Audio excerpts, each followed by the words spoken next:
Secretary Raffensperger, thank you so much for joining us on this call as we prepare for our candidate forums here in Houston County and throughout Middle Georgia. So I just want to start off with some general information about the election. Last week, you made an important announcement about the 2020 primary. Can you share with us what that announcement was? Last week, we made the decision to push out the general primary and to complete the PPP, their presidential preference primary, to Monday, June 9th. And that means that early voting will start actually on Monday, May 18th. So 3 weeks later than it was scheduled. Obviously, everyone knows that we've already sent out absentee ballot request forms to active voters. And if you received one of those, that gives you an opportunity to vote absentee if that's what you like to do this cycle. Perfect. In light of COVID-19 and this unprecedented time that we're in, how do you see that impacting the current election? And more importantly, what can voters do to ensure that we take the opportunity to vote and our votes are part of this process? Well, we sent out the absentee ballot request forms to all voters.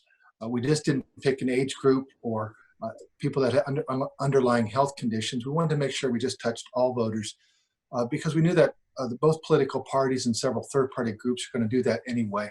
So to reduce voter confusion, to make sure we had a uniform process, we wanted to send that out. The purpose of that was that many people may feel comfortable after May 18th to come out and vote in person, and we will have 3 weeks of early voting and obviously the day of the election. But some people might say, well, I'm a high-risk group, I have an underlying health condition, or I just don't feel comfortable coming out yet. So that's a way for voters to vote from the safety and security of their own home. It's a process that we've had for over 15 years, which is no absentee voting. It's just generally not a lot of voters take us up on that. Most people, 95% of Georgians like to vote in person, either with the 3 weeks or the day of voting. But this year, for this primary, it may make sense since COVID-19 probably will hit its peak sometime in April and then start dissipating.